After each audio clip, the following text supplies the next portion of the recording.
Welcome back to Film Noobs with your host, AJ. Ronald. And myself, David. Today we have a very special guest from Corpus Christi. What? Mario. Hello. Mario is representing Muerte Horror. No, Tales of Horror. Tales of Horror. Man, I'm a horrible host.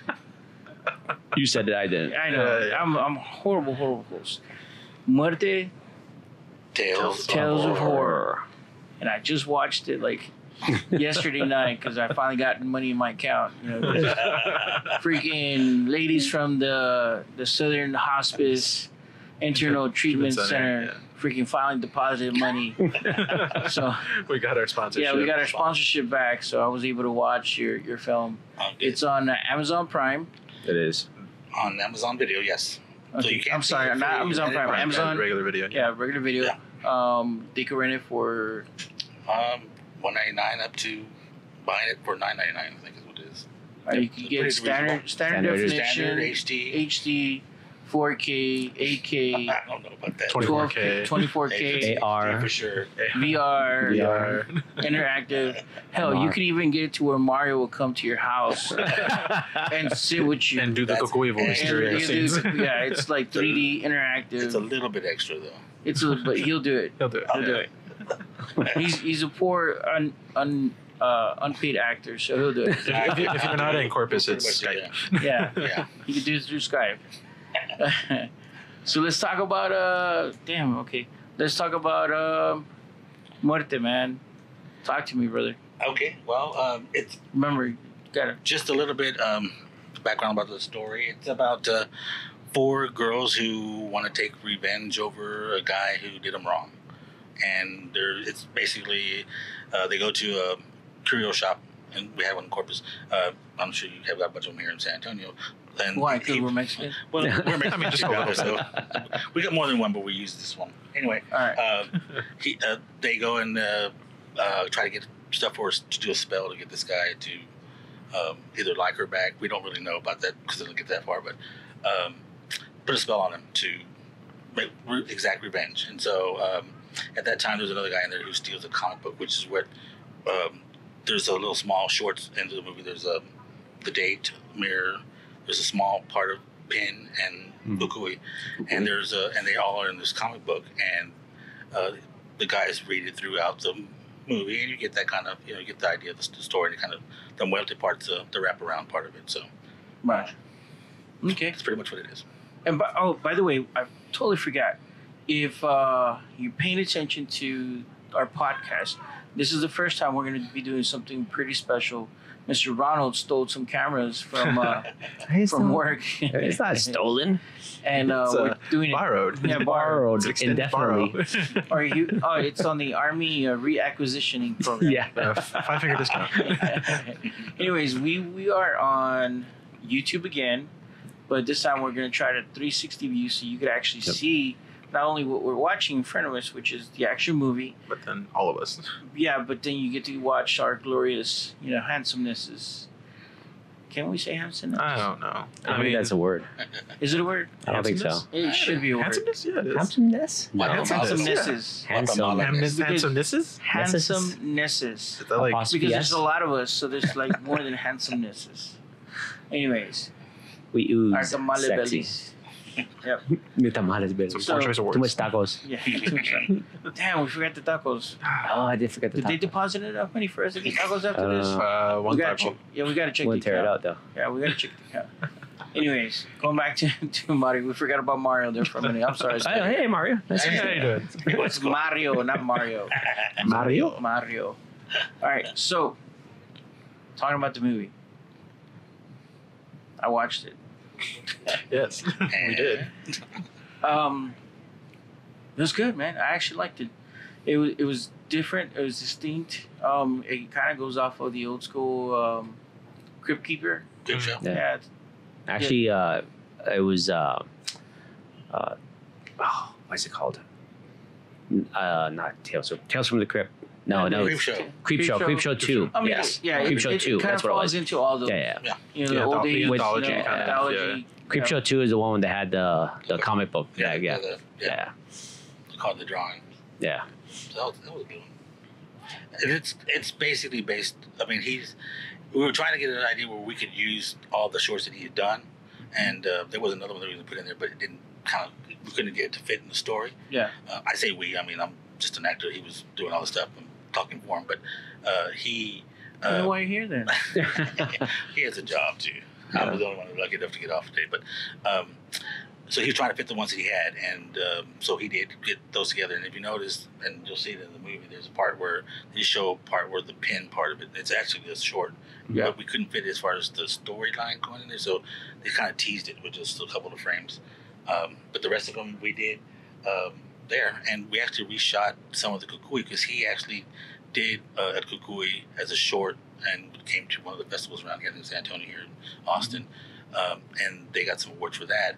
And so the original actor who played Ed Kukui couldn't do this one, and so he came up to me and asked me, because I'd done some stuff because we had done the date previous to that. That was a short by itself, and he asked me if I would do background extra in the back.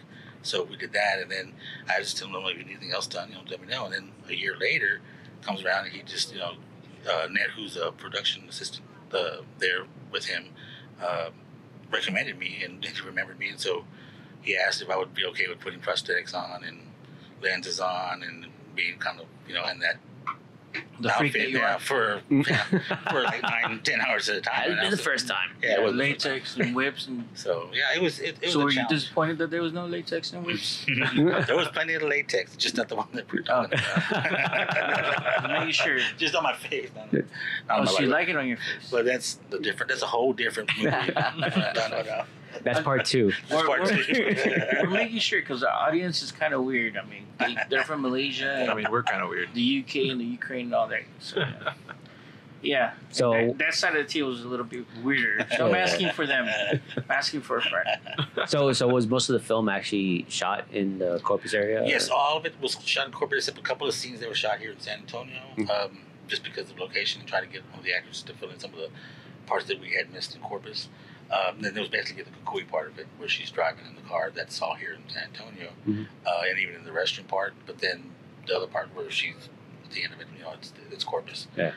But it's only because she lives in Austin, and it was an easier way to be here and get some of the stuff done. But that was kind of hard too, because that actress she's had a baby, and she's has her own life in Austin, and it was kind of hard to get her to come all the way down to do those extra filming. But finally, when that happened, it seemed to all come together then, because we weren't sure if we were going to use the original Kukui and just pretend like that was me. We just thought that the guy didn't look enough like me, and the makeup wasn't the way it looked, and so we kind of wanted to reshoot that over. So the first part of that part where she's a little girl is all the original Kukui movie, and then from when she grows up in the car, that's all the new stuff. Okay. So yeah. So how was that? Was that your first time doing makeup, or? Not really first time doing makeup. I did makeup. I mean, I used to love to dress up for Halloween, and I would put makeup, do You my own probably thing. dress up still, don't you? I still do that sometimes. I like to scare the kids. Oh, yeah. But I used to do that when I was a kid. I mean, when I was in high school, my mom would even help me out and put up that little entryway where we'd darken up the room, and I'd be dragging, and I'd put all the stuff on and scare the crap out of little kids, and that was fun. So I used to put makeup. Now, this was a whole different thing. I never had a live cast done, especially with the way they did it, and that took some time, kind of cost forward, but it was experience. And then him being able to have that template of the mold to be able to do all the prosthetics to fit perfect on the face. Roger. The time, it took about 3 hours the first time because he didn't know exactly how it was going to look, and then as we went on the next few times, it was faster because he knew where it was going, and so about 2 hours, 2.5 hours after the first time. But yeah, if you're not used to it, it tends to get kind of, I want to take this off my face, I want to scratch my face, and you can't. And I wear glasses, so when I had the contacts on, I couldn't see. It was very blurry. I couldn't really adjust where I was. So I was getting kind of nauseated at the same time, so I had to take some breaks. And then the jacket that I was wearing, it was very hot. We had to turn the air conditioner off so you wouldn't hear the sound. So we could maybe film at 5 or 10 minutes at a time, and then I'll start sweating. So I'd cut, we'd take a break, I'd go outside, take the jacket off, cool off a little while. And thank God we were filming in the fall, so it wasn't so hot. But yeah, that jacket was heavy, man. It was heavy. Cool, man. Awesome. As far as you were talking about that the film actually went through stuff. South Texas Underground Film Festival. Yeah. I know they won for best film filmed in Corpus. Corpus, right? Mm-hmm. What other film festivals that? For this one, he didn't put it in festivals because we already had a distributor Okay. before going in, so we already knew where it was going to go. Yeah. So, Okay. but we did a screening here in San Antonio, and we screened it twice in Corpus at Alamo Draft House, and one here, and then one in Austin. It was at I can't remember the theater, but it was in Austin. That was the last screening that we did in the theater. But it's one of those that you want to see in the theater if you can. I mean, it is good. You have a good TV and a good sound system. You hear all we those don't. stuff. We have a crappy house. You don't want to see it in a box. You want to see it on a nice big screen. But yeah, it is what it is, and it was nice that we'd be able to screen it, and Stuff gave us the opportunity to premiere it first, which was great, and we had really nice reviews with it, and people really liked it, and it was fun. It's a fun experience. Now, do you think, for future filmmakers out there, because we have a lot of them, a lot of young kids, whatever. Do you think there's a difference between going directly straight to distribution as opposed to film festivals, or would you recommend it? I mean, what's your take on that? I think that it's good that you have people see your stuff, no pun intended, but see your project and see your film when you want to put it out, and then you take some criticism. You can't just put a movie out and just edit it once and not think that that's perfect. I know, right? But that's what you need to do. You need to show it to people so that you can get some criticism. Say, hey, this is great, but you can fix this, this, and this. Right. And that's what Chris did. Chris Ambrose, who's the director and producer. What was his name again? Chris Ambrose. Chris Ambrose. And Luis Alvarado, the other producers and owners of Night Creature Productions. And they had a vision. They already knew the story was going to go. So they knew that it wasn't perfect the way it was when they first got, because we didn't have all the music done the first time we showed it. The music you see now is original music as opposed to what we showed the first time was stock music. Mm-hmm. So it is a totally different movie from the first time we screened it to the fourth time we screened it. And you see it, you take those criticisms from people that, hey, this could be this, why was this shot too long, that kind of thing. And it's good when you take it to a festival, you have people who make films, and that's their thing, and they're okay with telling you how it was good, but you can do this, and you can take criticism from the filmmaker because they know what you've gone through. They know what it takes to do a movie. Yeah. And, well, hopefully they do. And you hope to do it. We don't. That's the FIlmNoobs, you know what I mean? We don't know what we're talking about. But you hope that you learn from those things. You want to hear people's criticisms. That hey, what, he's right. They could have done better or differently and cut it. And so, I think he actually, by the end of it, lost like 2 minutes of it, maybe, or the end of it, because he edited out all these little things and tweaked it up a little bit more. And it's what it is. It's a B movie with a micro budget, no any budget at all. Nobody was paid. Not yet, anyway. Not even the Taco Man? Well, we got some Doritos sometimes. You gotta pay the Taco Man, dude. The taco, we didn't get tacos. We got pizza, but still, I got to eat, so that was good. Hard in the makeup. It's hard to do it in makeup, though. Pizza, it doesn't. How was that again? Now we got it on. No, but I already know you're gonna edit some kind of picture or something. Yeah, we've talked about it on a show where post production is so crucial. You can't just edit in a month and throw it out there and just expect everybody to like it and buy it. I mean, you really have to put. You can. We really have, like, focus groups are a big thing. I mean, we really like focus groups because you get feedback of what they like and don't like and so forth, and you just tweak it out the best you can to make it the best product that you can. Exactly. So yeah, I admire it. That's great that he did that, because that makes a better product at the end. It does. So. And sometimes you just need another pair of eyes to look at something differently. Yeah. And you also need to know when to, like, I come from artistic. My dad was an artist and painted a lot, and so he always told me, you got to know when to take the brush away and stop painting. Yeah. You can make it look great and keep on adding to it, but you got to know when to put the brush down. Yeah. And know when to pick the brush up too. But you can't just say, oh, there it is, it's done. Yeah. There's so much to go along with it. If you don't do the editing process is so. I mean, once you film it, it's one thing, but the editing process is a whole different thing. It's so long. So much going back and reshoots and ADRs and things that we forgot. Oh, we got pickups from here. Then it's like you just forget about the things that you just thought that we're going to get them later on. But then time comes up and we have to get them. By the way, let's go shoot them. So that's basically what happened. Yeah, it is true what they say. The movie's made 3 times. One when we film it, one when we edit it, and then one's when you write it, one when you film it, and then one when you edit it. Sorry about that. Yeah, so editing is a big part of it. You become so blind as a writer, a director, where you just love what you see, and it's you, and you do it for you, but it's not really After it's not It's- you no yeah, more. correct. It's Yeah. everybody else that's involved in it. You become blinded by your own like. But I even don't want to say from ego, but I want to say you're blinded by your own desire. desire. Yeah. To It it's really like, is. I want It's this. a I want this. desire I want to this. see Yeah. your creation come forth. But Yeah, but it's like even as an editor though, like you start when you look at a shot so many times over and over and over again. When you're cutting, you just start missing the little things. Like it's in your head it works, but if someone else looks at it, it's like what you're seeing isn't actually there. And then you fill in things with your own mind as opposed to where actually what it's best. Yeah. I know we've done it plenty of times. So no, I know I saw that know we scene. shot Yeah. And it's like, no, there's no scene such that was ever filmed that way. Yeah. And sometimes it helps when you have an editor that wasn't really there during filming. Correct. So then you don't have them to say, okay, well, I have to remember, we got all this film, we got to use everything we have, or we have to try to fit everything that we did. And you got to know when, like I said, when to cut and when to put things in and when to leave things out. And somebody who doesn't have any skin in the game was filming, is probably a better eye on a project to get the way you want it to look. Yeah. And then come back and then you can decide together after that first edit. But if you don't have that, you're going to go with what, I know that was great when I did it. And then when I was there, I saw it film and I know it was great. And then you just put it in there, not thinking that it's not as great as you thought it was. Yeah. Now, working with Chris, right? Yes, Chris. How was that? Great. He's very patient. He lets you do your own thing. He let me. He just told me, okay, it's El Cucuy, kind of go read up on what El Cucuy is. And I knew because I'm Hispanic and got a grandma who told me that when I go to bed, Cucuy's gonna get me. So I knew the scare part of it, right? I didn't know the whole backstory, so I did a lot of research trying to find out about that. And in the movie, there's a couple parts where I sing. Cucuy doesn't do that, right? But he said, I want to add something in here to make it your own, that it's you. You just, do it. And he would tell me, I want you to be, more hunched over or do those kind of things. But as far as, that part, he goes, I wanted some kind of like nursery rhyme kind of thing. Kind of the vein, I guess, in Nightmare on Elm Street, kind of something like that. That would be that you would recognize. And so I just went and I looked at some nursery rhymes, and there are nursery rhymes about Cucuy. And I just put, some of the just regular, like a lullaby with it to make you feel like you're singing it to a kid to go to sleep, but you're actually going to kill somebody when you sing it.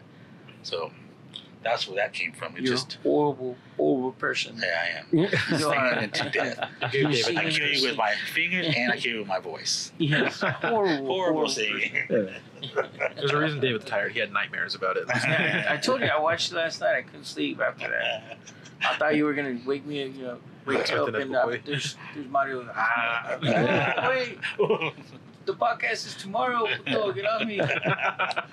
Yeah, the special effects are really nice, and the lighting is always real nice too. Yes, he's a real. The lighting is really cool. Everything was practical. Yeah. For the most part. Yes. We love that. It's nice to see. I could tell there was some special effects, but it's like really subtle, so it's really can't tell at all that it was done to special effects. A lot of the bullet shooting, all the bullets falling out, that's all CGI.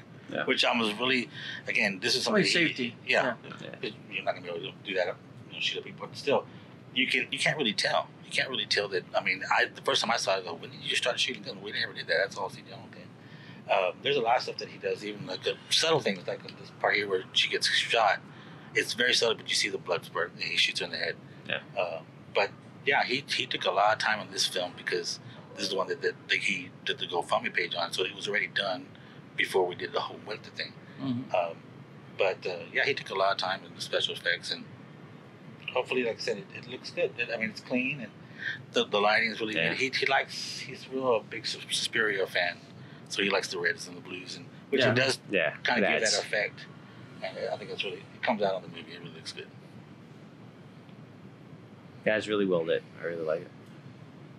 I mean, like anything. Again, we know that it was a micro to no budget film, and of course, things are always going to happen, and continuity is going to happen because we don't normally have those kind of cast and crews that big film does. So understanding that and sitting here and watching it and understanding the fact that it was done for pretty much nothing, and the money y'all did have, and I know we were talking off microphone, the money y'all did have went to making sure that some of the prosthetics and special effects were done correctly. Exactly. Which I admire that because most people would have been like, oh, dude, we're going to get paid first. instead of being like, you know what, we do have a little bit of money. Let's invest in what we need to make the film happen. Exactly. Yeah. So I love that part, and I understand again. Continuity is always going to be an issue. All of us, even with our film, there was so much continuity errors out there. A big part is because it's really hard to get a scriptie that knows what they're doing and who's experienced, and scripties aren't cheap, man. I know good scriptie. I know a couple of scripties that work full time. Good scriptie, and they're they charge a pretty penny. But they're good. I mean, they're good at what they do, and they keep that continuity going. They also can make sure that you're staying on task with the script. But us micro budgeters, man, it's hard to find. It's hard to have somebody there. Okay, this is the next shot. This is the next shot. Keep people on focus. No, the backpack was open and now it's closed. Oh no, come on, let's reshoot that. Yeah, exactly. Especially when you're dealing with makeup and blood and stuff like that. Exactly. And I think that to me, honestly, I think that's the only thing that I would kind of gig y'all for. And again, this is me being, picky as hell. Picky. Like you always do. But that's really all I would have said. You know what, guys? Just work on that continuity, because sometimes it's like, again, we've seen it. These YouTubers are quick to point out, man, dude, continuity sucks. I'm like, dude. Even like Infinity War, man. I'm like, oh yeah, are you kidding me? But other than that, $84 billion freaking budget. Yeah, exactly. They have continuity errors, much less us. Sheesh. They have continuity errors across different movies. Yeah. That's for sure. But I'm sure there's somebody there that's supposed to be there. They hire one person, just that's what you're trying to do. Right. And even then they get it wrong. Yeah, and then even then they miss stuff. But yeah, I mean, that's what happens when you have a no budget movie and you're trying to get it all done. But it's good that you have a script and you know where you're trying to go to. You just don't fly in and say, okay, now what are we going to do? No, we have a plan. Every time we did 10-hour, 12-hour shoots, we had a plan. Especially for something like this, because you have not one continuous story, but there's like 4 different stories within making up the big story. Exactly. Plus, like you were saying, last time it took y'all 2 years to film it because y'all were taking y'all's time. Again, no budget. Yeah. Shooting on weekends, So yeah, dude, that's even twice as hard. And again, I commend y'all for that, because it really is. I know Ronald took on that challenge of doing a what's the name of it? Triple D? No, like the anthology, like Tales of the Crypt style. There you go. An anthology movie for his first feature film. I'm like, dude, you're a beast.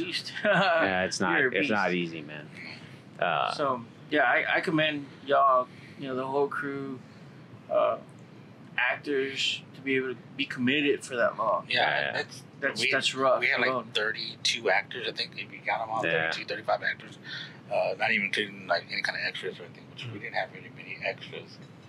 But you do, I mean, you have to film around people's schedules too. I mean, people got lives, they got jobs. Sometimes they can't show up.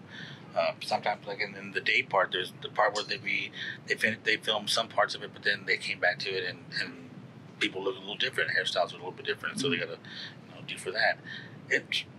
You just, like I said, you gotta really love wanting to do it.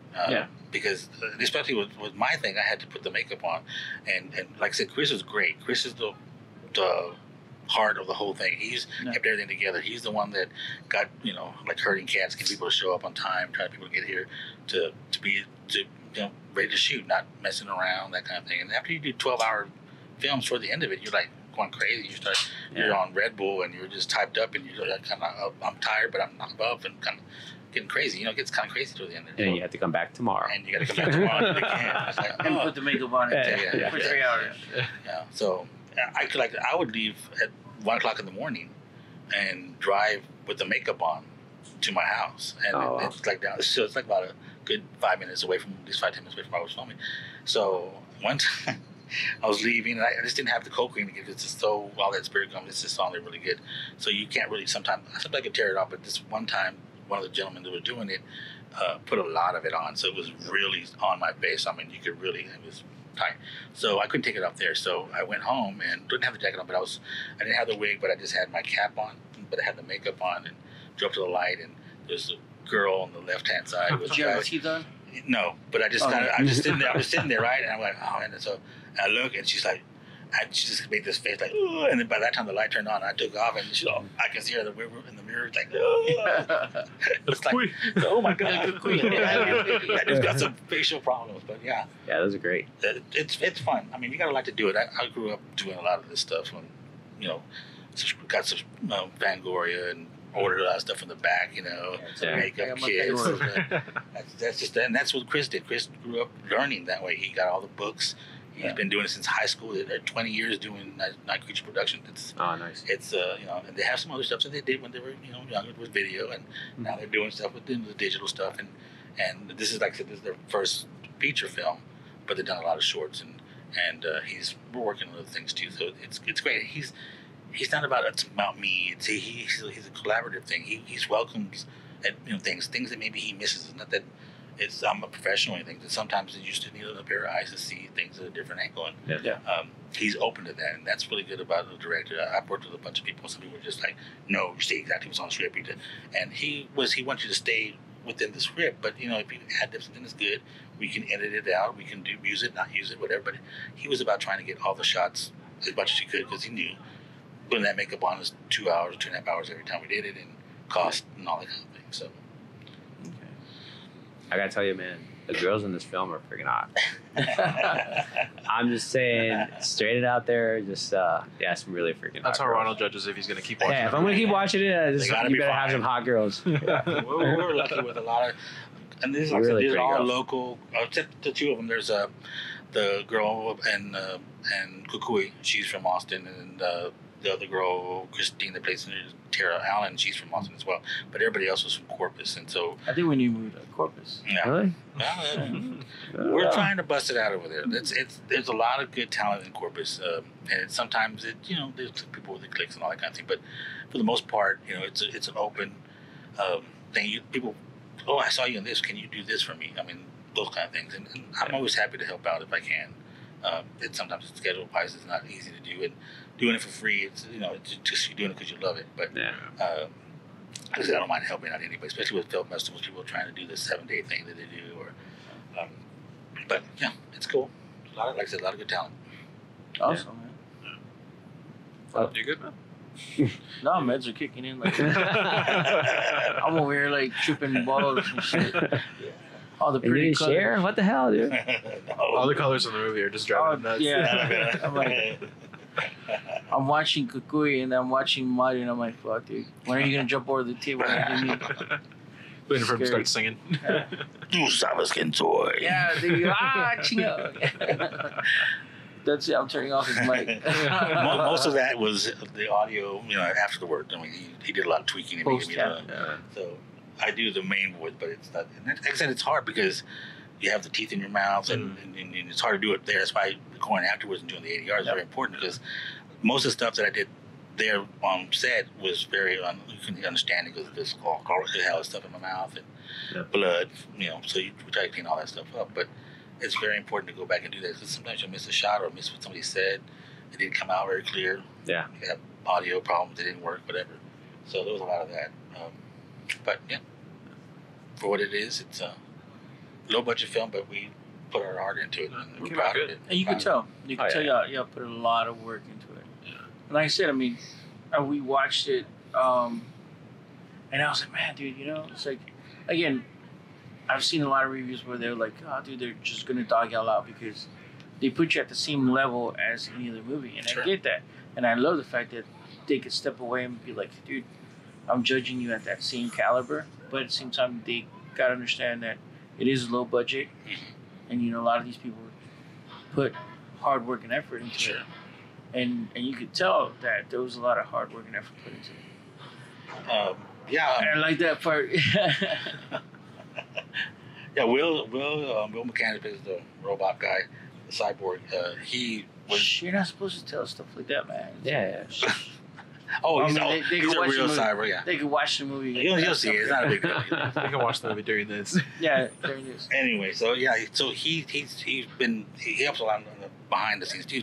Especially when I was filming some of the stuff for my stuff, he was always one that helped me take my jacket off, or it was a very cumbersome jacket. It was a real big heavy woman's jacket. No, it was a woman's jacket actually, and we didn't even have that. We didn't even. No, this is the story. So we're going first day of filming, and I don't have anything to wear other than just black pants and black shirt. He says, just wear some black, we'll figure something out. I go, well, it's just not going to look right if it's just me in black shirt. So I'm thinking, okay, so what are we going to do? So I happened to drive by a garage sale, and I see like they had some costumes out, kids' costumes. Nothing that fit me because I'm big and fat, but kids' costumes. I go look inside and look at their stuff. She had this woman's black jacket, and it's not like a leather, but it's really, really heavy. But and it was big for a big woman, I guess. And it fit me perfectly, like to everything. I didn't do any kind of like, you gotta buy it. And she goes, well, it's $20. $20. What? $20. I go, we're doing a movie. I needed to. I'll give you $5 for it. I go, I'll give you credit in the movie. I'll tell them to put your. Okay, so she gave it for $5. So I was like, okay, cool, it's a deal. So I knew that this was going to work. You know, I wasn't going to go anywhere else. That was what we needed. Now, the question is, did you give her credit in the movie? Yes, we did. Okay. Yeah, we did. Yes, we did. And now we're going to put you out, man. Yeah, we'll call you out, man. Lady in the garage sale. Yeah. No, but things like that happened. I mean, things fell in our laps that we weren't expecting. That, man, there's a scene where you see the guy running in from the Kukui thing, and you see the dog walking across. Yeah. That just happened. The dog happened to be down the street. So it just looked like you had somebody wrangling the dog. Yeah. No, it just happened to be that was the shot. I thought that was great that he left it like that. It worked out pretty good. Love shots like that. Part, It just works out perfectly. Yeah. A lot. Again, y'all invested money in the right spot, Yeah. which Yeah. is all The Special effects. prosthetics, the makeup. Yeah. the prosthetics and stuff. Yeah, I did a short film where the guy was just walking down the street and he was kind of out of it, and a fire truck just happened to go by at the right time, and it's showing on his face, and I was like, oh man, that's a great shot. Exactly. I'm glad I was in focus and everything kind of worked out, but yeah, I didn't have money to get a fire truck to come by at the right time. It just happened that way. Yeah. Those are the kind of good accidents you have to have. Yeah. Movies just to make them just that extra thing in there. The scene here is like the hair actually was my original Dude, hair. I love this part right here where She's her just like head, melting, yeah. her face falls out. apart. Yeah. I like that a lot. I was like, dude, that's so Indiana Jones right there. I love that part. The wig is my wig from Really? when we're doing Kukui. So when we do the cutaway Kukui, which we did after the fact, we had to buy a new wig. So you see that my wig in the Kukui part is a little curlier than this. Yeah. But yeah, they burned it, so it was pretty much gone. So you got like wave makeup, you have a woman's jacket, and it's your wig. Yeah. All right. I'm telling you, I'm straight. I'm married, I have a beautiful wife, I'm happy. It's okay. Yeah. We're not We're not judging you, man. It's okay to be like that, but that's not He's wavy. Yeah. No, I understand. I dress up a lot Halloween too, man. I got a whole like Not just closet Halloween. full of like stuff. It's got a Yeah. full Frankenfurter costume in his closet. And he comes out of the closet for But yeah, He just doesn't go in the closet for makeup. yeah. But Halloween's always a fun. Like people who love horror movies, Halloween's our day yeah. to just go out full out. You know. Halloween's and Comic Cons. Yeah, drag queen, vampire of death. You know, and just kill it. She's so right. What would Ronald's drag queen name be? I don't know. Yeah. Rhonda? Rhonda. Ron. Help me, Rhonda. Help me, Rhonda. Or just Ronnie. Ronnie? Ronnie? With an eye. I think you've been Veronica. thinking about this one. Yeah. Yeah. Ronnie. I'm gonna start Ronnie? Googling Ronnie drag queens now and see what Ronnie pops drag up. queen. It probably does, man. I'll show you what pops up. Oh, okay. You're so lucky I'm over 18.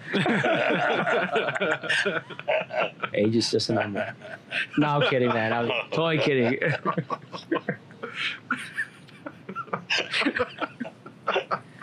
Wow. That was I think we legally have to turn off Ronald's mic now. yeah. By law. Yeah. We have to like just shut them up. All right, so I got a question. What next? Well, we're in the middle of trying to push this one out, but I'm writing a standalone Kukui movie because in this movie we don't talk the origins of Kukui. We don't really we know it's Kukui. We give the background of if you don't behave, Kukui's gonna get you, but why? And we want to try to do an up to date kind of thing to explain why Kukui is Kukui and what he does. I'm in the middle of trying to finish writing that, so we got kind of what we want, but we're in the middle of doing that. So hopefully by the maybe end of summer we'll have some kind of script we can send to somebody to fix it up a little bit, and then hopefully start filming. That's what we wanted to do, put this out so maybe we can attract people to give us a budget. Yeah. And that's the important thing. We need to have a little bit more money to do a little bit better, camera wise, locations. We want to pay actors. We want to be able to treat them right, make sure there's everything's safe and good. Heck yeah. And good prosthetics and good effects. And what's good about Chris, he really minimizes the CGI. Anything that's not real. He's all about practical effects. That's where he grew up, in the practical effects.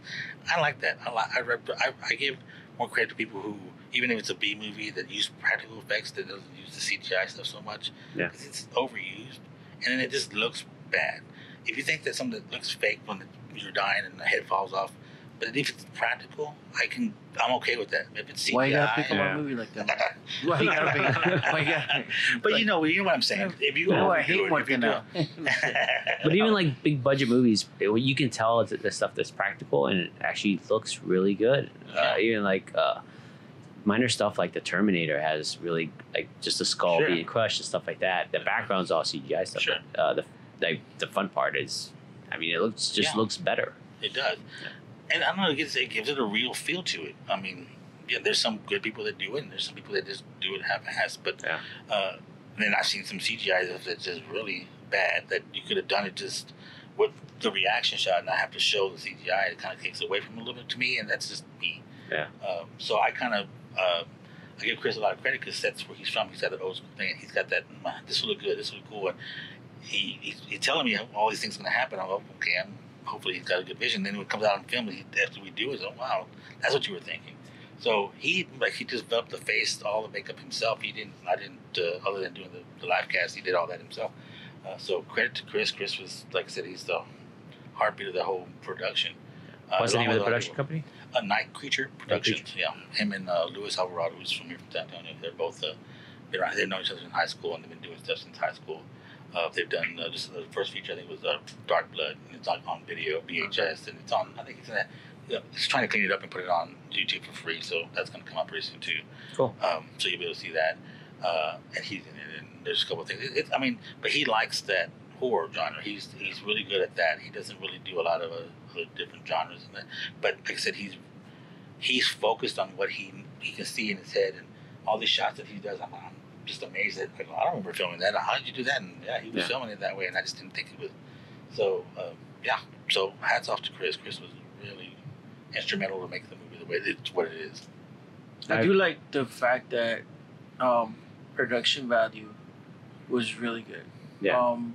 The props, the set dressing, I liked it from the beginning of where y'all went into the little shop. Curio shop. Yeah. Well, I don't know.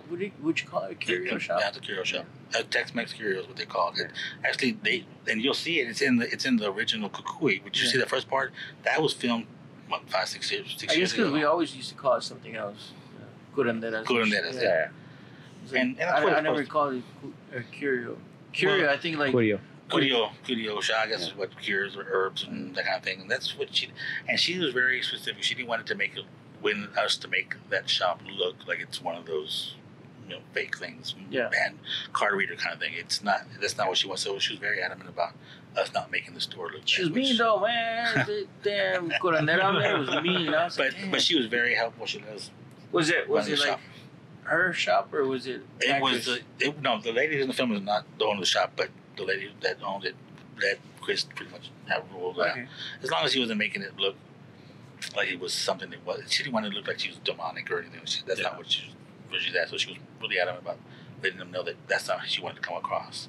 And we tried our best not to do that, even though we do kind of do a little bit of that stuff because we're doing this is seance or whatever they're doing. They're doing a curse on this guy. Mm. But that's all the stuff they had in the shop anyway, so that was good. But she was a real nice lady. So where can you get the DVD? Is there purchase or not yet? No, we're in the process of finding somebody to put them together, and there's a lot of, I guess, administrative stuff that you need to take care of as far as finding out what the distributor deal that he has for putting it on Amazon or whatever for digital streaming is along with the DVDs. And if it is, then we'll find a way that way. If not, we'll do them ourselves. But yeah, we've got people who want them. We want to put. He's trying to get a lot of stuff together. I want a copy. So we'll get you one. I'll get you one. I'll get it for you. I thought that was my copy right there. That's my copy. What? How can you come to our show and not bring me a copy? Empty-handed. I will send it to you when we get the nice ones. Well, I'll hold on to that one until you send me the other one. This is my only copy. I'm not allowed to give it out yet. It's always good when you get a copy of the DVD. Yeah. I'll send it to you in the mail. I have your address. A little salt there, a little salt. I know where you're going with that one. I'm not going anywhere, man. He's staying right here on this couch. Yeah. Other projects you have? Well, I just did. Hopefully, I don't know if that's still going on. It is. So, going to be a little. That's why I kind of threw him out there. Triple T. Texas Tales of Terror. I'm hoping to do that here soon with you guys, and because you're going to be playing one of the stories where you're the father. Oh, father. Yeah. Which and we did a live cast on you too, right? Yeah, another live cast. So that was my second live cast. So, which was actually a little bit better because I didn't have to put the alginate stuff. She just did the Pastor Bear stuff, so that wasn't so constricted. And she did a great job too. She did awesome. So I didn't have any problems with that. But yeah, looking forward to that big time. Hold on, dude. We have a Camera died. camera died. Can't get anything right the first time. Hey, again, something new that we tried. Yeah. So our camera died. That means we have no more Video. video, but you can still follow us Christopher, on yeah. our normal means of podcasting. Yes. All right, cool. So back to you, buddy. You were talking about the alginate. No. Yes, doing the live casting. He did more that way, I think, because he wanted to be a lot more precise. I know with this film, I'm not sure, and I'm not going to give anything away, but it doesn't have to be so precise as far as that. Roger. He did that way because he can get all the indentations in my face, all that stuff. So when he put where he lifted it up, he knew where my eyes actually met. So that was why that was a little bit more intense, and it worked out because it saved a lot of time. Even doing that, he still had to clip things down. He still had to, because when you put the stuff together on that mold, you still have the little edges and stuff that kind of bleed over. So you got to cut all that around. So that was a little bit of time. Because once you put it on the face, the makeup stuff came pretty quickly. But it was just actually adhering it all, because it was all over my forehead, my eyes, all the way down to here. This is the best part. This is me. All this was in the nose, and the head was not. I was lucky I didn't have to do it all the way down the neck like some of the girls had to do. That was even more constricted, but they were champs. They did it. There's a reason they call it special effects artists. Yes, because he had a lot of patience. I don't know. He was directing, trying to get it, and then putting my face together. He was doing it all at one time the first time. So it was like, I just give it up to Chris. Chris is just, I can't talk enough how great he is as a director, as an artist. He's got a vision that he wants to do, and he does it, and he takes his time doing it, knowing that it takes time to put a film together and to make it what you want it to look like. And most of it is done. Because I'm going to tell you right now, he made me look really good, because I messed up a lot of times. The lines, especially that little speech I had, was edited. It was actually supposed to be a backstory, more speech. He kind of edited it down, but we didn't want to get it mixed up with the main story, so we didn't kind of cut that part out, which works out a little bit better, I think. Okay. But he did edit me and made me look good. I mean, he made me look like I was doing a better job than I actually did. But so. That's always a good thing. Editing does magic. Yeah. Editing magic. I did this one monologue once, and I kept forgetting my lines, and it's nice where they cut to the other angle, and you can just add the vocal and just kind of fix it up. So it was long, and I was like, man, I kept fumbling it. I just got the script like an hour before that, though. And then he waits to do the monologue like an hour before we leave. So I've been in the makeup pretty much all day long, and I'm tired. And then, okay, now here's your scene. I remember all the lines. And so I'm like, feed me the lines kind of thing. And he made me look good. Like I said, when you get the other perspective of the other angle of the person reacting to what you're saying, you can fake it. You can edit it out to where it makes it look good. Cool. So he did that for me. So if I look good, it's because of Chris. Damn,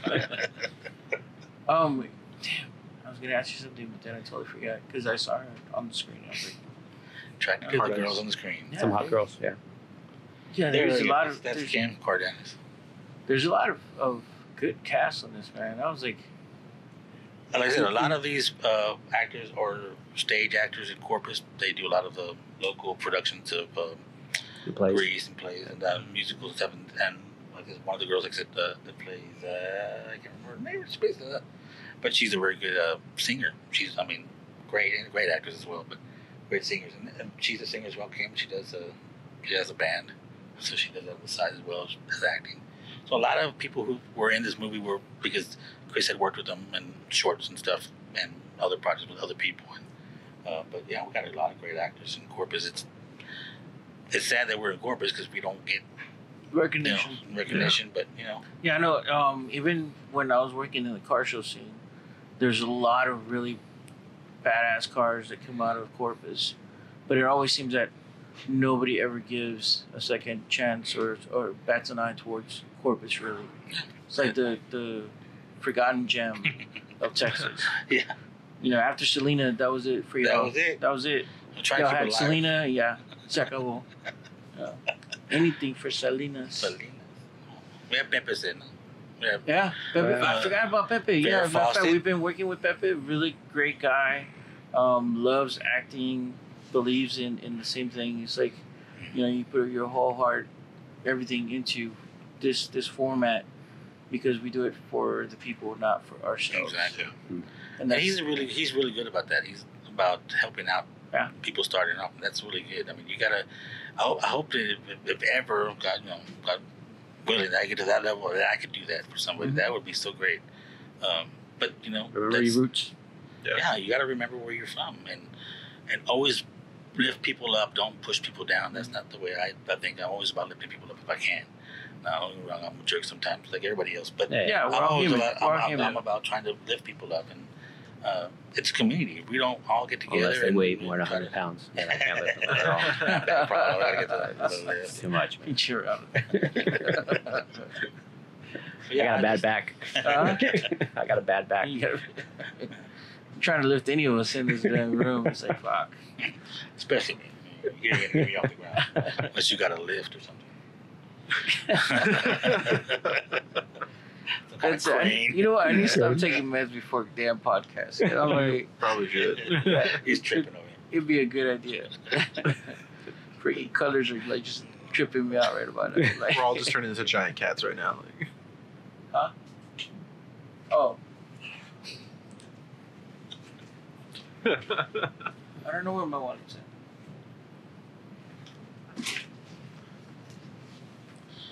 Hold on, y'all keep coming. Y'all keep talking. What's going on? Be right back. Hold on. Hey. Yeah, a little visitor came by, said hi. Stealing So, David. Yeah. I think he's getting mugged right now. You getting mugged? I like these reverse shots. Yeah, there's some really interesting shots. He was. I wasn't there for this part of the movie, but he did tell me that shooting into the mirror, and it was very difficult to get to. You don't get the camera right. That's one of the hardest things to do. And I think he pulled it off pretty well with her holding the mirror one angle on the shot. You don't see the camera. Especially because it's a very small mirror. Too. And it's a small mirror. That took a while. He said that was probably one of the hardest things they had to do to get the right angle. Yeah. Car rear view mirror is really hard to do too. Yeah. To try to get the right angle. But you see a lot of people, they green screen it. And then you just add it. Yeah. It's obvious. Yeah. But it's really hard. That's why I said he takes the time he sees it a different way. I would never have thought to even shoot that way. It's too much. That's like, why even do that? You don't, it isn't really necessary for it, but it adds to it. And Correct. so you, like filmmakers will see that. Wow, man, that's a hard shot to do. I mean, I know I couldn't, I wouldn't even think of how to figure out how to do that. Yeah. And he thinks to do that. And that's why the things that he does, I'm attracted to, because he puts his time and his heart into it. And just, you have to do that if you really want to be a good filmmaker. So he does everything. He's cameraman. He's editor, he's makeup guy, he's writer on some of the stuff. It's the cinematographer's eyes. Do you have a sound person also that on? Yes, well, we had several sound people there. He works at Texas A&M Kingsville. Oh, okay. And so he works in the marketing department there. So he had some people that were like interns. Mm-hmm. And so he had, I think he had one intern for makeup, and he had one intern for sound. And that guy helped a couple times. And then there was other people that did. And then Annette Gutierrez, who's the assistant producer, she helped out a lot on the sound as well when I was doing some of the things like for the Kukui thing and for the Muerte part of where I'm in the last part of the movie. She was mostly doing the sound. But like I said, most of that stuff, we went back and we did the voiceovers. the screams and all that stuff over. Yeah. Because just the background noise, and sometimes we forget to turn the air conditioning off, and you hear in the background. It doesn't match right. So he did a lot of that. He did a lot of looking at the little things and making them right as best he could. Little details. Yeah, and you can hear like the girls in the date having kind of difficulty like around the fangs. Yes. So I can only imagine with like the teeth that you had in. Yeah. Oh well. Yeah. Well, mine were just stuck in the top part of my mouth. I didn't have the bottom. It was just on the top. But it was just kind of from my mouth. It just didn't. It was really tight, and so doing that, keeping them in, I had to keep them in all the time because if you took them off and on, it would lose that little suction. The whole thing would sit. So I basically kept them on most of the time, and it was just I couldn't eat unless we had like an hour break where I could take them off for a little while. But sipping things through straws. That's what I was doing. Drinking water and Coke. Water and Coke. Water. Protein shakes. Protein shakes. I need that. All right, so I'm back. Oh, hey. Oh, hey. I never noticed you left. Yeah. Oh, you're here. Oh. Hey, nobody ever messes with me. Okay. Oh man. Yeah, interesting shots. And I like that you see a whole lot of empty space, which is something that kills a lot of B movies. When you're shooting, there's a lot of empty space. Right. Just nothing but white walls everywhere, white or gray walls. But it makes the place feel lived in. Exactly. Yeah. I don't think this is her house, Kim's house. If I'm not mistaken, she let them use the house. Like I said, production value wise, the set dressing actually worked very well, and there was a lot of. You could tell where they paid attention to the set dressing. Oh yeah.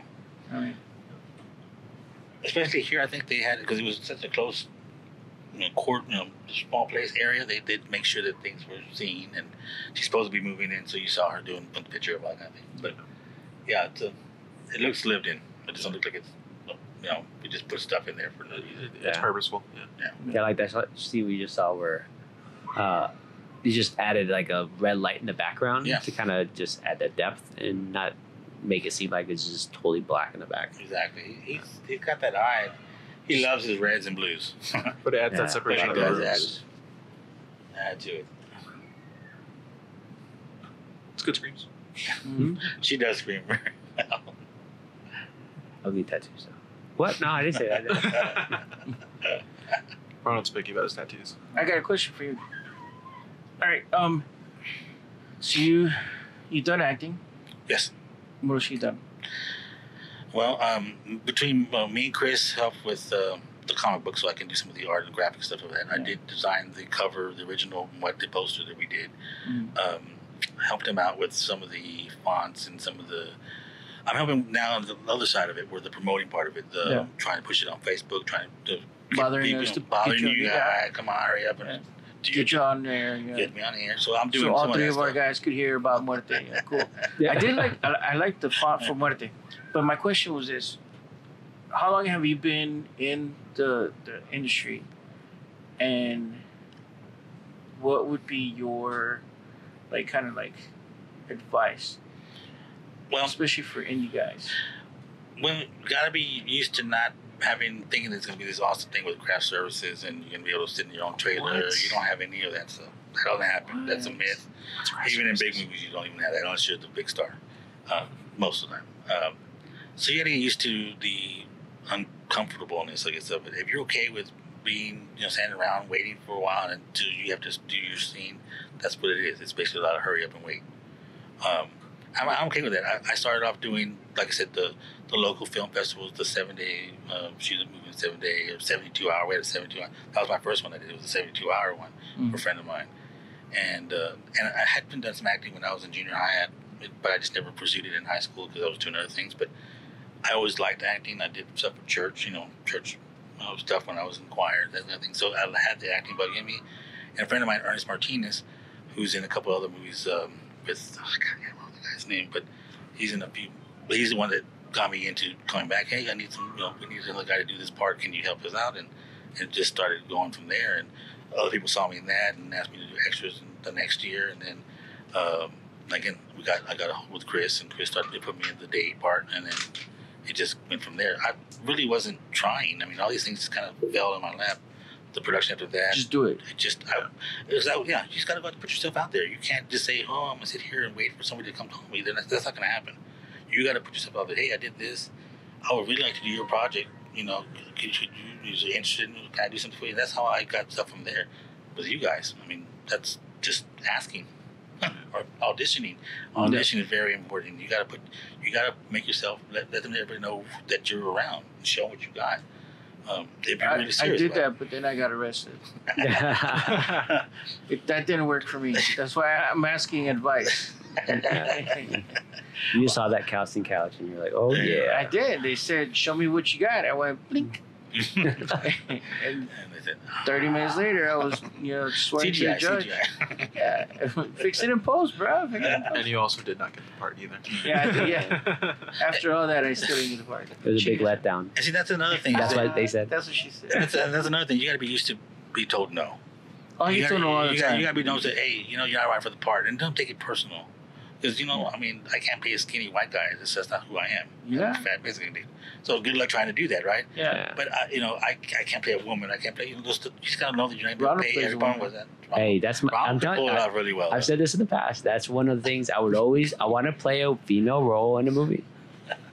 But see, if you can do that, that's great. That's great legs. You have to. And a tight little butt. Yeah. Well, there you go. That's important. And I got duct tape. Duct tape. Shave all the important parts anyway. So yeah, you got to be used to being told no and be okay with it, not take it personal.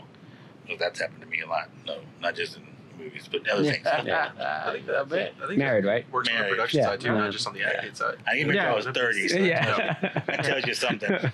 It actually does, yeah. It works on our side, our side of the production house, that we get told no a lot. Also, I think we stay more busier because we have actual jobs that aren't required for us to be in front of the camera, so we're not handsomely, trying to fight all the Ronalds out there in the world. But at the same time, we do compete, for jobs, and we do get told no because you suck. And I'm like, dude, it's like you have said, a big boom pole. Not with like major films and everything like that. With the other stuff we do, is like, there's other guys with the camera that'll do it for $50. It's like Exactly. And there's always a cinematographer, quote unquote, that has, a T3i, and we'll do it for $50, a whole project for $50. And I'm like, say what you will, the LG V30 has an amazing camera. well, no, again, it's not. And this goes back. I think we talked about it once. It's not really the camera, or the equipment. It's how you tell a story. Yeah. And even then, we've been talking about it right now. That the importance at the end of the day is how you tell the story. Exactly. Because at the end of the day, that's what we're doing. We're telling stories. We're entertaining people. If you can't do that, then what's the point? Exactly. I mean, telling a good script. Good, You're gonna want to care about that. You're gonna not like the actor that is the one that's the villain, and you gotta like the one that you have some sympathy for. Mm-hmm. If you don't feel for the character, it'll come out too soon. You're gonna lose interest in the movie and not finish watching it. It's very important to have things in place. Tara Allen, she's the one from Austin, but she's a great actress. That one. Yeah. Not that one. Oh, the one with the color hair. Oh, Yeah, the color. she's great too. Rihanna, she's from Corpus, so she's there locally, but she does a lot of other things art-wise, not just film. She does what's it called, ceramic stuff and molding and all that.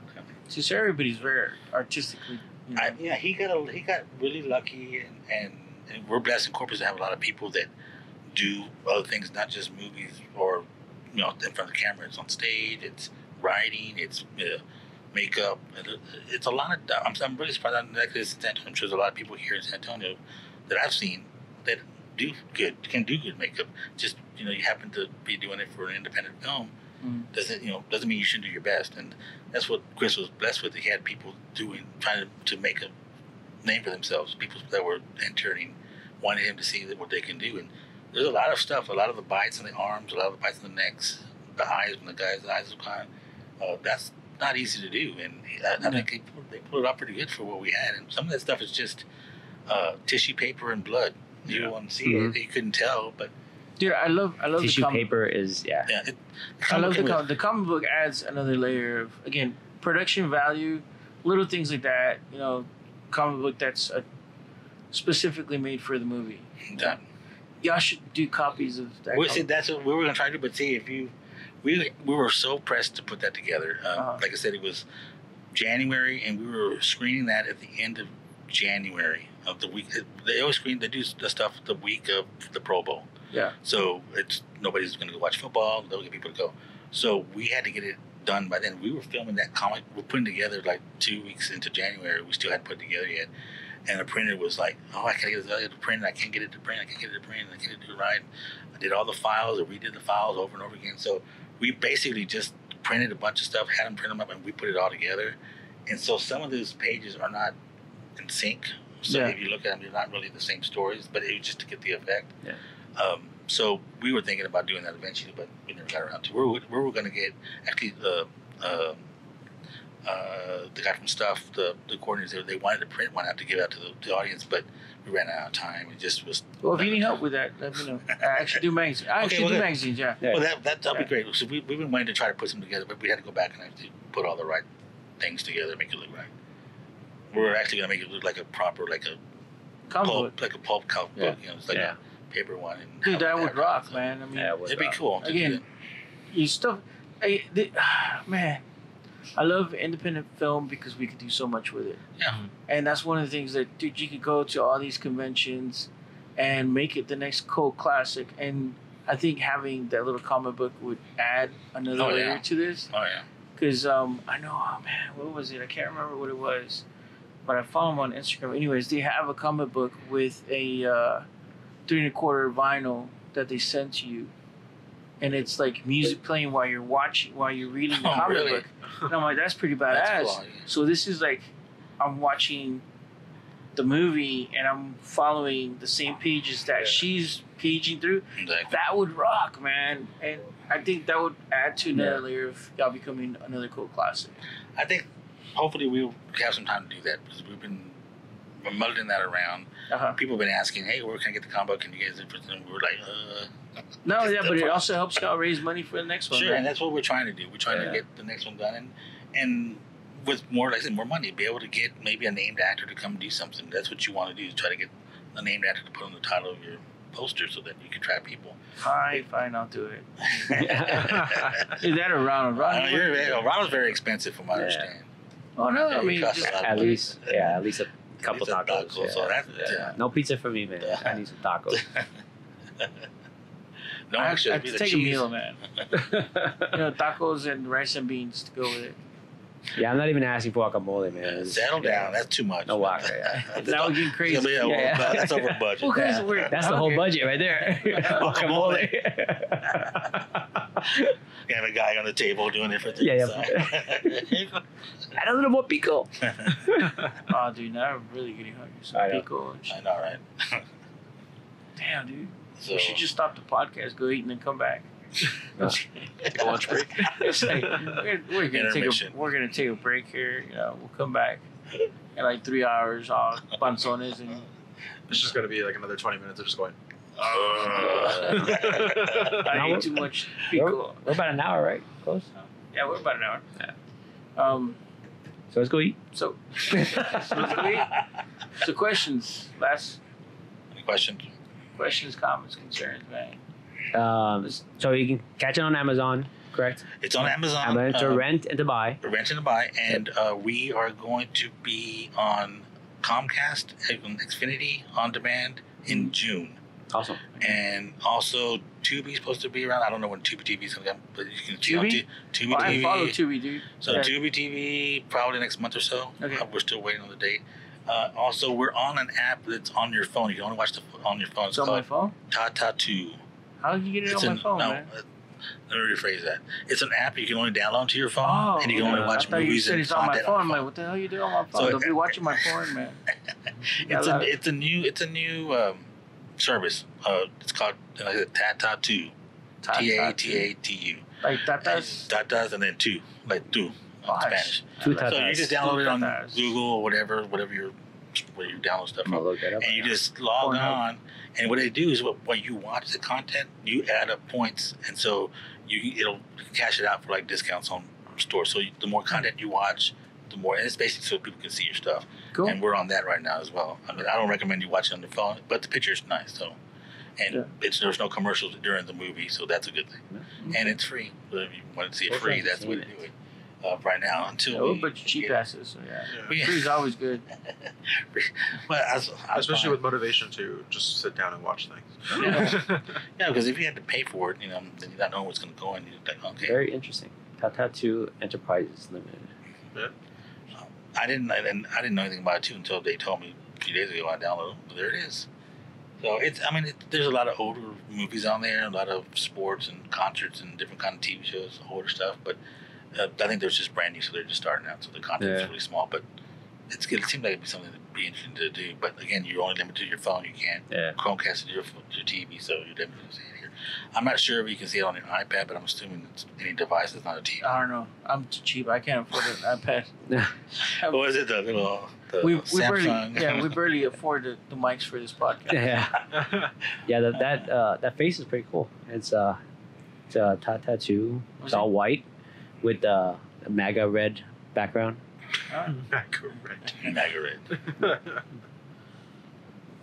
So as far as the movie is concerned, all y'all doing now is promoting it, putting it out there in the audience's hands.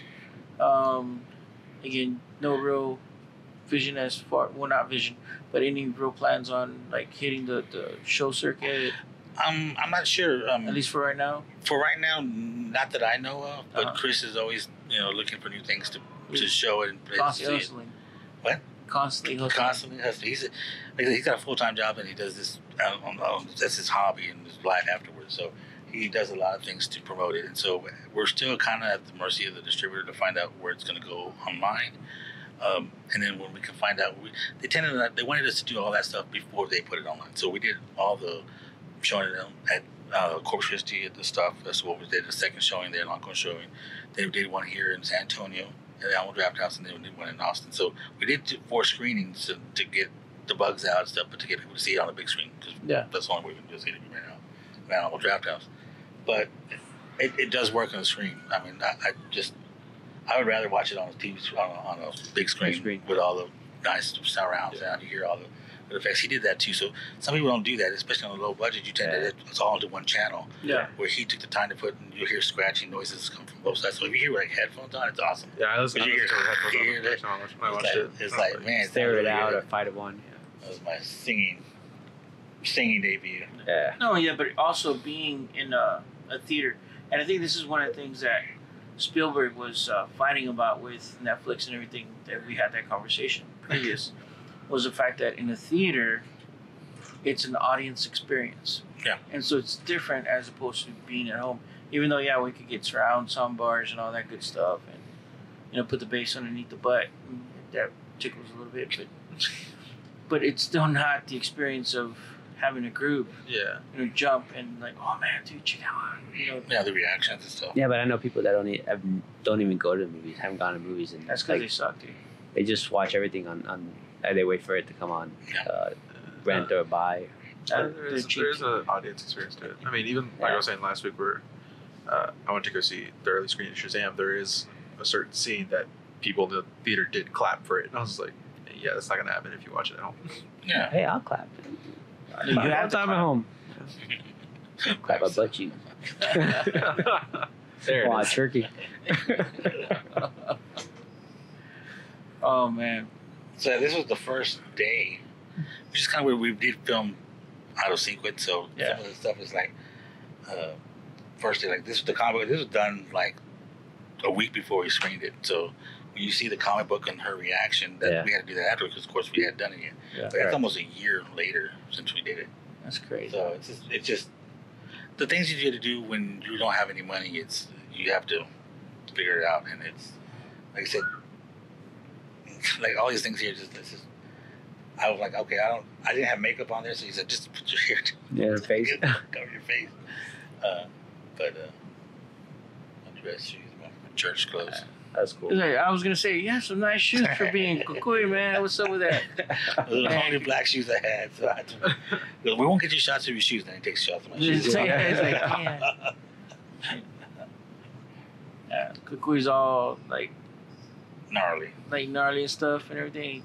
Flossing some damn church shoes. Oh yeah. But I shine my shoes really well. They're not 13. There's no blood. No, Take good care of them. That's funny. So yeah, this is on the seance thing. They wanted to use a Ouija board, but he copyrighted, and he heard all the horrors with Witch board in the movie, and they got sued. And I said, I don't want to even deal with that. So let's try to do something that's kind of generic, and we went with this. But yeah, it still works, man. It does work, but of course we want the Ouija board and do that, but it's just no money for production. This is what we. Dude, again, it works. You know, it's how you work things in, and I think honestly, the production value, and it goes back to having what you have and being able to use it correctly, and being able to tell a story correctly with what you have. Exactly. And if that's all you have, but you use it well, and it keeps telling the story, most people are gonna bite off on it. Yeah. You know what I mean? It's when you sit there and you're like, oh, dude, and I know this looks like shit, and the actors don't treat it like if it was real. Then you're like, oh, you start telling that, you know what I mean? Because it does come across. Mm-hmm. But at no point did he ever think, oh, this is some cheap piece of shit or whatever. Yeah, actually, you used it, and he played off into it like if it was the best thing ever. And even plot wise, like if they couldn't even afford the mat for the seance, no way they're gonna afford a Ouija board. Yeah, I don't know where they got that mat. I have no idea what happened to it. It looks embroidered, man. It looks like somebody made it to me. From that Curio shop. Probably the Curio shop. No, he stole it from us. So. We're assuming that's where she got it. Yeah, they have a bunch of seance stuff like that. When you go to New Orleans, you go to some of these shops, man. Yeah, it's not just Ouija boards. It's all kind of seance kind of stuff. See, something like that you probably could get away with because it's not copyrighted. Correct. You don't have to worry about coming after you. But we just didn't want that hassle. And distributor, and he was trying to say, stay away from everything that brands on, turn all stuff around. So you'll notice there's not one thing that you see a brand on. Everything we made was to turn the bottle around so you don't get the vial. That vial. That's the only part. But see, of course, again, this was supposed to be the short. This was supposed to be the short. That's one of those things that mask it out. If you tell me to look at all the nitpicky, I can get nitpicky. But again, and I think that's one of the rules that I know when we were going through school that they taught us. It's like, it's not that we don't want to show the brands because we want to get sued. Because again, if it's used within the normal parameters of what they were intended to, they really can't do much to you because again, it's a Vio laptop, or it's a beer because it's beer. Right. You know, you're at a bar, so you're drinking beer. Right. It's when you sit there, you're like, oh, dude, this X drink is the shittiest drink ever, and you start messing around with the image of their company. That's you hold it in the frame for like 15, 20 seconds, you know. If it's a quick thing, but you just like almost showing it to the camera. It's because we've been on sets where you're like, dude, we got a mask on. What?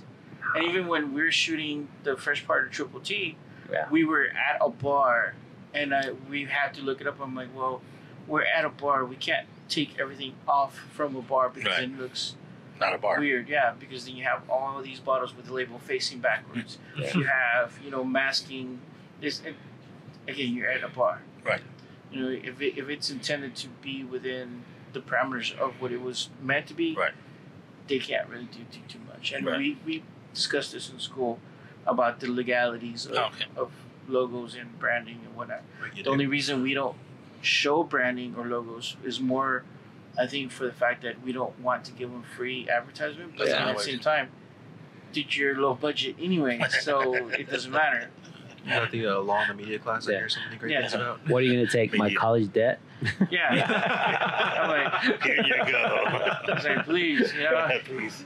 It's like, oh, we need, half of what you made. Okay, here's 32 cents. Yeah. Because I made a total of $1.99 in the last year from my Amazon, account. For me, it'll be like, all right, you're gonna have to siphon it from my gas tank. Like, There's I'm looking at the movie where we're talking. The part where one of the persons gets shot in the head. Yeah. We had a blowgun, like one of those PVC pipe things where you push it so you pump it up with pressure and stuff. And you could almost see it freezing. You can see the blood where we done it before, but it didn't work because timing wasn't right. Yeah. But Will, which did put together, the guy who does the other part, the date, we did it, but all of it splattered like all over that window, all on the ceiling. So trying to get it off of that stuff on the ceiling is the worst. So you can get it off the wall, okay, but the ceiling. But the ceiling stuff, it sits in that. So basically, especially if you have popcorn ceiling. Yeah, and that's what they had, that popcorn ceiling stuff. Dude. So they basically had to scrub all that out and re-popcorn that stuff. So Sandra Del Garza, who owns the house, was very, very nice. She's a producer. She does use the house a lot. And she was okay with it. I mean, we were like, oh my God, we ruined her house. But no, she was really, really nice about it. Man. See that, you don't even see that part there. It's so fast. Really, that's all you need. Yeah, there's real small CGI stuff that you don't even, but adds enough to where it works. Yeah. And it's not so big that it's eye-catching or takes you out of the moment or anything. Yeah. Well done. The makeup's well done. Yeah. I like the use of the contacts and the different characters. Oh my God, those were a pain in the ass. The original ones I had dried out like 5 shoots into it, and so I had to go get some new ones. Luckily, we had little marketplaces, little marts that they sell them, $20 ones that you can buy, and they happened to be the same color and got away with it. Badass. Again, I like the movie a lot, man. There wasn't too much I could have said wrong about it, unless I sit here and nitpick everything. Which, again, it's dumb to do that because it's the nature of the beast. But as far as like storytelling and just overall production value, I liked it a lot. I really did. Yeah, he did a really good job. Like I said, he made me look good, and he made us all look good. I mean, I was kind of impressed because I was like, why are you doing the shot down on the ground? I'm kind of, how are you going to get that shot to look good? And when you see him on the ground and he's filming like that, it's like, well, that's what he was thinking. I don't know. He just can see that, and I didn't have any idea what he was doing. But by that time, it was like 11 o'clock at night. We've been there all day. You tired. Do whatever you do. I'm starting to go home. It was killing me. Everybody smells like patas de narcas. I know I did, because that jacket was, man. Ugh. There you go. There's nice the shoes again. There's the sweet shoes. The church shoes, brother. Man. The next day I went to church with my makeup on. With your makeup on. Yeah, where's good? The contacts, yeah. Eyeliner on. I scared the priest a little bit, but he's over there. I need a young priest and no priest and a virgin. No virgins. Chingas, man. All right. The power of God compels you. So you'll notice, like in a lot of small, and y'all probably had the thing where things don't work out the way you think they are. Always. The thing that didn't work with me was the nails in my hands. Those things didn't stay on for anything. So you'll see my hand there trying to hide the thumb that doesn't have the nails. So I'm holding my hand a little differently and those kind of things. But, like I grabbed the guy and those nails just came right off. It wasn't like they were all really good. I wish we had more time or had more money to be able to make better. And that's what we're trying to do with the new Kukuis, to update the makeup, make it a little bit more, out there, more in your face with longer fingernails, those kind of things, and have a better budget to be able to afford that. But you know what though? I will say this, and I think we've talked to Felice, we've talked to Colin, and we've all pretty much all said the same thing. It's having content there for being what it is. Again, low budget and all, whatever. You have content, right, and it's out there, and you have a springboard, and you have a starting point, and you're right. From here on out, it could only get better. Yeah. And that's always our goal as filmmakers, to be able to, get better and produce better stuff, or at least entertaining stuff that people come back and keep watching it. Exactly. Maybe not better, but just more entertaining sometimes. Yeah. And like I said, it's hard when you don't have anybody to back you up. You have deadlines sometimes when you have to get things done, because especially if you have a distributor who's wanting to film already, and But to his credit, he didn't give him something that he wasn't happy with. He waited to do the screenings, do the tweaks to it before he turned it in. And that's, when somebody's telling, hey, I need the movie, I want the movie, and it's like, well, I'm trying to get it the way to be the best thing. And I'm glad he did, because there's a lot of things that he fixed from the first screening to the fourth screening. You can see, I've seen it, I've seen it about 20 times now, and it's so much better now than it was the first time we saw it. Funny. It's like, matter of fact, I just got a message from Mike. He was with us on the other project. He was wanting to know if we're gonna do lunch. So, so we got a lunch date coming up here, guys. Cool. But yeah, again, I do want to thank you for coming out from Corpus, representing Corpus. thank you. Representing, the very little area that nobody cares about, other than Selena. But yeah, man, I got a lot of talented. Man, everything. I was trying to make a list, but I'm like, shit, just everything. Yeah, from movies to car shows to people to musicians. Shit. I just wish hot more girls. Yeah, hot girls. Hot girls. I just wish more production, big productions would come down and use Corpus. There's a lot of good places to go film in Corpus. It's just we had Pearl Harbor, they just off of the Lexington, and some of the old hangars out there in Cabinets Field. But for the most part, there's not a lot of big movies that come up. Legend Billie Jean. I think that's the whole thing here in Texas. But hopefully with us, including yourself, putting content out, I think that's where the key is. As long as we keep putting content out and we let people know that Texas is here, and we keep getting these small distribution, it is a distribution deal, and we're putting stuff out and people are noticing that we're here, I think it'll get better eventually. It's going to take time. I think so. Yeah, and And you got to get the government involved. Make sure you're right. Your congressman, your representative. And when they say we're going to cut tax incentives for Texas, you tell them no. There you go. But they get political, but politics sucks. Before he gets more political. Anarchy all the way. With all that said, man, again, like I said, thank you, Mario, for coming up. Yes. Being here with us. Putting up with our little technical difficulty with it, running out of things. But we are trying new things. We'll fix it. We're growing. Again, we hope to keep on growing, bring you back. Yes. Once you bring the next episode, or y'all get a comic book Yes. out there, let me know. Hopefully, I'm hopefully Chris, because Chris is the backbone of this. I'm just here to represent them, and I'm a very small part, and I'm happy to do it. But Chris, Maybe and next Louis, time we'll drag him out here. we're gonna drag him out here this next And time. put It's him on gonna- the hot seat. Man. Maybe we'd have, he'll talk forever. No, I'm just joking, Chris. We talk forever. Right? Yeah. I know. I also want to thank all the actors, because they don't get mentioned a lot. A lot of the people that were in it, Jessica, Tara, Alan, Jessica, Golden, Matthews, Priscilla Ann.